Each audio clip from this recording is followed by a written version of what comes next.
Hello every all नमस्ते नमस्ते आज म तपाईहरुलाई हाम्रो गाउँ यहाँनिर पिपल डाँडा भन्ने छ। यो पिपल डाँडादेखि यसरी यहाँदेखि हाम्रो उजा बागेश्वरी मन्दिर जाने मन्दिरको बाटो हो यो। त्यसपछि म चाहिँ विशेष गरेर आज पार्दे चौरमा संगति गर्नको लागि जाँदैछु। त्यो जाँदै गर्दाखेरि मलाई यहाँको दृश्य क्याप्चर गर्न मन लाग्यो र यो पिपल डाँडा अनि यो चाहिँ बारीहरू छ। यहाँदेखि माथितिर चाहिँ हाम्रो पिपल डाँडा कमल सर हाम्रो पोखरेल दाई अनि त्यसपछि हाम्रो अनि अरू सबैजना दाई अङ्कलको घर छ।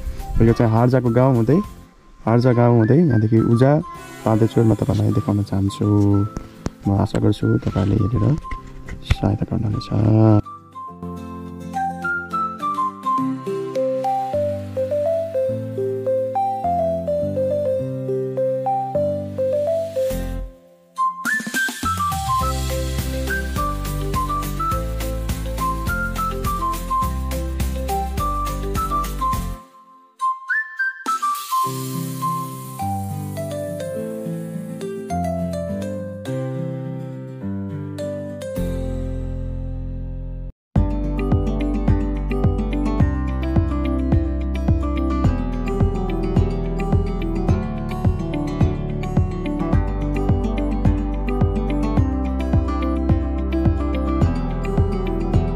यो चाहिँ उजा अनि हार्जा पनि पर्छ। यहाँदेखि पारीको चाहिँ उजा यहाँदेखि तल पार्दे चौर पर्छ। म जानुपर्ने चाहिँ हो तल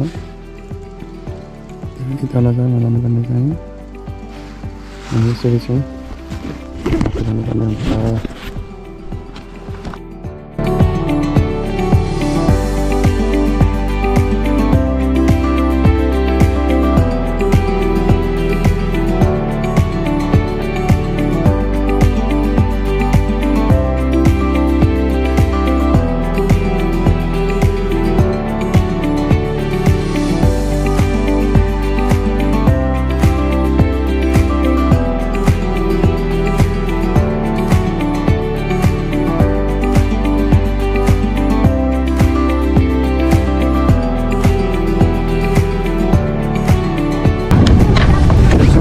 यहाँदेखि तल चाहिँ उजा जाने बाटो।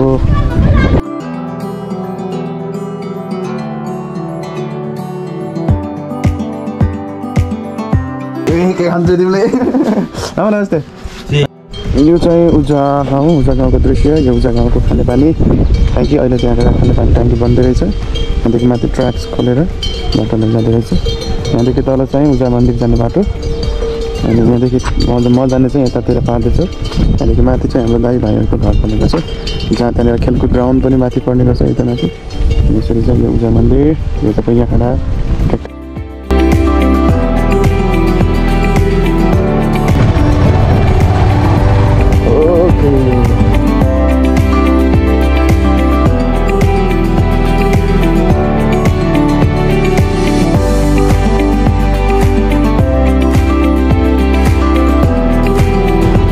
उडायो गाईले।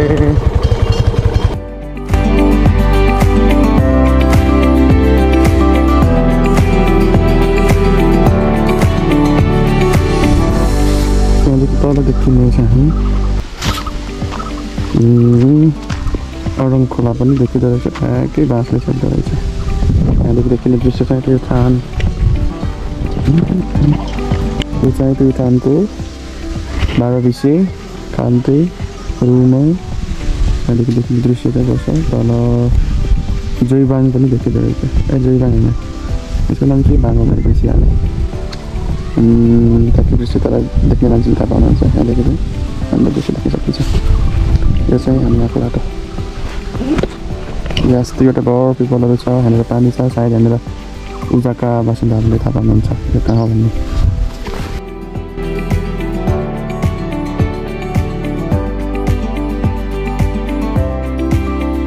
ट्रेनमा लगिदिनु बाख्राहरूलाई डर छ। बाइकले खान्न नडरा भन्नु। ए बाइकले खान्न नडरा भन्नु। नडरा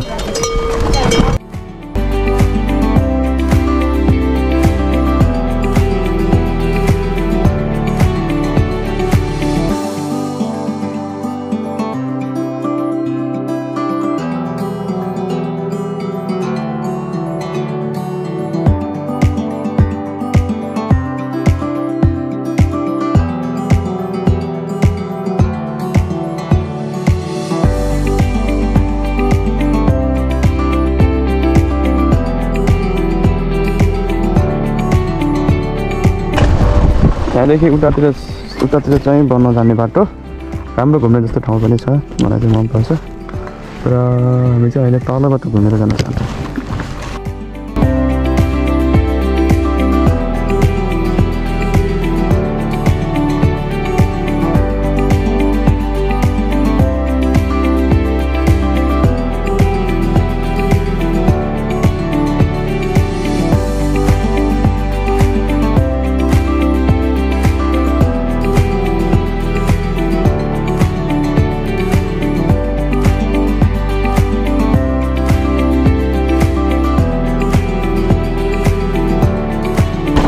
ओहो